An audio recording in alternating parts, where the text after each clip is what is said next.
Après la phase électorale, reprise du travail pour le Premier ministre chef du gouvernement, Anatole Koliné Makosso.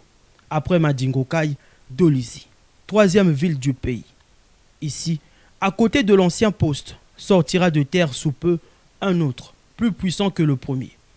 Avec une capacité de production de 110 kV, le prochain poste THT permettra de renforcer considérablement un réseau déjà existant. Du pain béni pour le département du Niari et les départements voisins qui abritent nombre d'usines de transformation. Pour l'occasion, 3 acteurs ont pris la parole.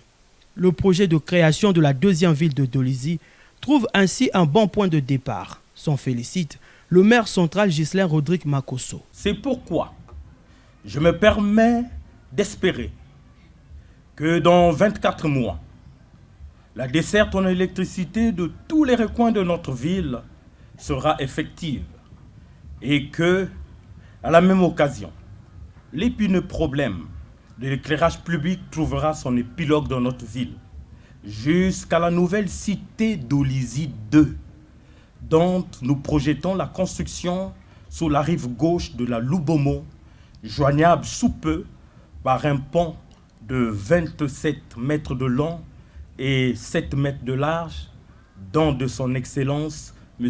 Denis Sassou Nguesso, président de la République, chef de l'État. Plus de 1000 km supplémentaires des lignes électriques seront construites dans tout le pays pour connecter les grandes agglomérations au boulevard énergétique.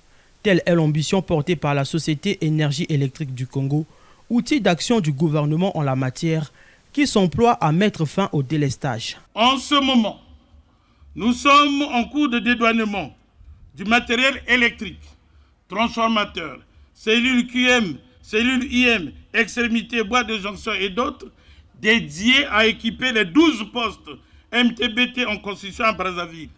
Ceci nous permettra également de mettre fin au délestage dans la ville capitale d'ici 2023. À ne pas confondre avec les blackouts, qui sont au fait l'écroulement de tout le réseau national interconnecté avec la RDC. Clôturant le bal des discours, le ministre de l'Énergie et de l'Hydraulique, Honoré Saï, loue à sa juste valeur l'initiative. Ainsi, je me réjouis de vous annoncer, conformément à la vision de développement socio-économique du président de la République, chef de l'État, que le poste 110 kV de Dolizy permettra aussi d'alimenter en électricité Vouti et Punga dans le département du Kwilu, Kimongo, Kibangu, Makabana, sans oublier les sociétés industrielles de Mokondo Péage, de Louvakou, de Milamila.